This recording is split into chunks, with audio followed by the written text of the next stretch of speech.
آپ مانتے ہیں کہ محمد صلی اللہ علیہ وسلم آخری پیغمبر ہے؟ نہیں، میں اس بحث میں نہیں پڑھنا چاہتا، لیکن میں اتنا جانتا ہوں کہ ہمارا خدا ایک ہے اور ایک ہی طاقت ہے جو پورے سبھی سنسار کو، پورے یونیورس کو، پورے بات تو بہت کہنے کی ہے لیکن یہ سمے اور وقت کا تقاضا ہے. بالکل سمے کا تقاضا ہونے کی وجہ سے میں آخری چیز کہوں گا آپ سے بھائی صاحب کہ آپ نے پیس ٹی وی پہ اتنے تقریر سنے، آپ کہتے ہیں کہ بھگوان ہے کہ میں اس میں مانتا ہوں، لیکن یہی بھگوان نے چاہے بائبل میں ہو، چاہے وید میں ہو، چاہے قرآن میں ہو، ساری دھارمک کتابوں میں کہا گیا ہے کہ آخری آنے والے پیغمبر محمد صلی اللہ علیہ وسلم میں، اور اس میں ماننا چاہیے. تو میری آپ سے یہ درخواست ہے کہ آپ اتنے اچھے انسان ہیں ماشاءاللہ، ایک آخری میری خواہش ہے کہ آپ انشاءاللہ اس پہ تحقیق کرو، اور یہ جب آپ ایک بھگوان میں مانتے ہیں، دوسرے انسانوں کو تکلیف نہیں دینا چاہتے، تو بھگوان یہ بھی کہتے کہ آخری پیغمبر کون ہے، اس پہ تحقیق کرو، انشاءاللہ آپ مکمل اچھے انسان بنیں گے.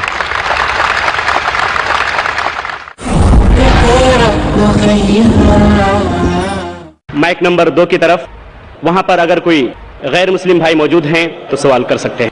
ہاں، میں راجیش کدر بول رہا ہوں، میں انجینئرنگ اسٹوڈنٹ ہوں. میں آج اپنے آپ کو بہت پراؤڈ فیل کر رہا ہوں کیونکہ میں آج ڈاکٹر ذاکر صاحب کے سامنے کھڑا ہوں. سر، میرا سوال یہ ہے کہ آپ کے ویلیویبل اسپیچ کے شروع میں آپ نے کہا تھا کہ قرآن ہی ایک ماتر ایسا کتاب ہے جو ہر جاتی، ہر دھرم کے لیے ایک انسٹرکشنل مینوال ہے.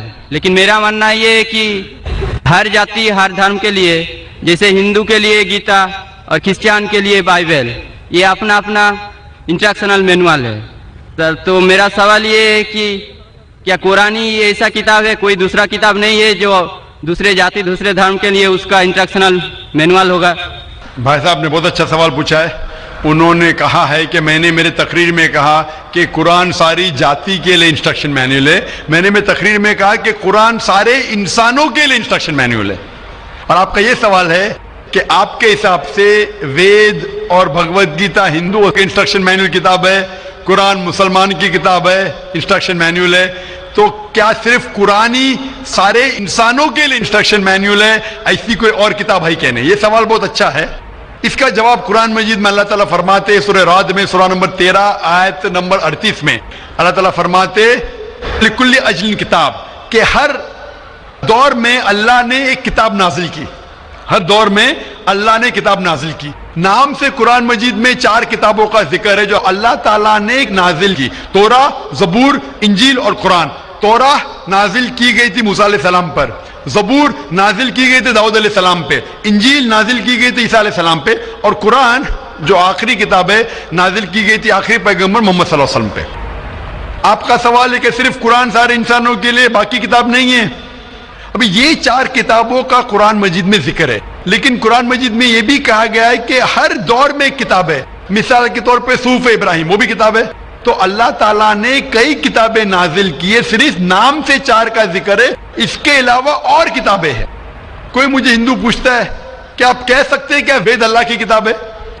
میں کہتا ہوں کہ قرآن مجید میں نام سے وید کا ذکر نہیں ہے، تو میں یہ نہیں کہہ سکتا ہوں کہ وید اللہ کی کتاب ہے. میں یہ کہہ سکتا ہوں ہو سکتا ہے، میں نہیں جانتا، ہو سکتا ہے وید اللہ کی کتاب ہے، ہو سکتا ہے نہیں ہے، کیونکہ قرآن مجید میں اس کا ذکر ہے. میں 100% نہیں کہہ سکتا ہوں کہ یہ ہے، لیکن میں یہ جانتا ہوں کہ جتنی بھی کتابیں قرآن مجید کے پہلے نازل ہوئے وہ صرف اپنے لوگوں کے لیے تھی اور ہدایت تھی ایک وقت کے لیے. جتنی بھی کتابیں نازل ہوئی قرآن مجید کے پہلے، چاہے توراہ ہو، زبور ہو، انجیل ہو، یا جتنی بھی کتابیں جس کا ذکر قرآن مجید میں نہیں آتا ہے، وہ نازل ہوئی تھی اپنے لوگوں کے لیے. وہ پیغام کا عمل کرنا چاہیے جب تک نئی کتاب نازل نہ ہو. اگر مان بھی لیتا ہوں کہ وید اگر خدا کی کتاب ہو، مان لیتا ہوں میں آپ کی بات کہ وید خدا کی کتاب ہے، تو وہ صرف اس وقت کے لیے تھا، ان لوگوں کے لیے تھا، آج کے لیے نہیں. کیونکہ قرآن مجید اللہ کی آخری کتاب ہے، وہ صرف مسلمانوں کے لیے نہیں اور صرف 1400 سال پہلے کے لیے، کیونکہ وہ آخری کتاب ہے، وہ ساری انسانیت کے لیے تھی اور قیامت تک ہے. جتنی کتابیں پہلے آئی وہ صرف محدود تھی ایک وقت کے لیے اور ایک سمے کے لیے، خصوصاً کچھ انسانوں کے لیے. مثال کے طور کے اوپر توراہ نازل ہوا تھا صرف یہودی کے لیے، موسیٰ علیہ السلام پہ نازل ہوا تھا